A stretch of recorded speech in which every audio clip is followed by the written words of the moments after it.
Hi there, hope everything is good with you and that you're having a fantastic day, whatever kind of day it is when you're watching this. And if this is your first time watching me, welcome to the channel. Hope you're gonna enjoy this video because this is gonna be a super quick video about a hack on the A7S III that is so good to know. So one of the things that I've been missing on the A7S III is by far having the APS-C crop with the Super 35 that was called on the A7 III.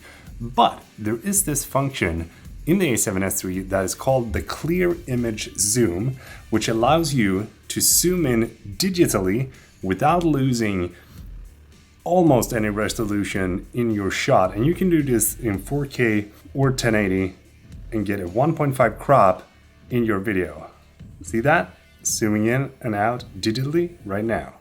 And that basically means that you can have a 24mm lens, but also get an equivalent of a 35mm lens in the same lens, or a 16 to 55mm lens if you want to have that as well. And the cool thing is that the autofocus still works, not as good, but it still works when you're using this function. So to set this up in your A7S III, you want to go into the menu, and then you want to be on the first tab and scroll all the way to number 9, which is the zoom. And then you go down to zoom range, and then you choose clear image zoom.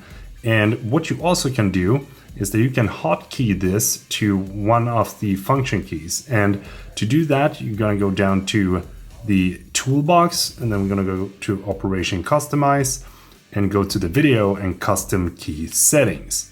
And then we're gonna choose the rear and the second one, which is the AEL button for me. You can set it to whatever you want. And I'm gonna set it zoom.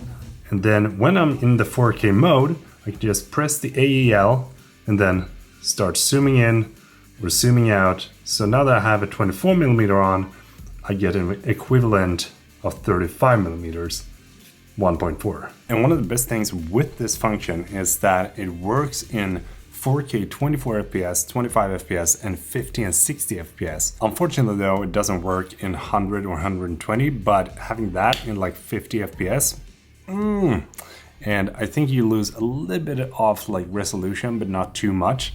But it's also a great way to get the like APS-C crop in your A7S III because it's basically the same equivalent. So I really hope that you enjoyed this short little super quick tip that I found out this morning actually. And if you did, please do give it a thumbs up and don't forget to subscribe as well.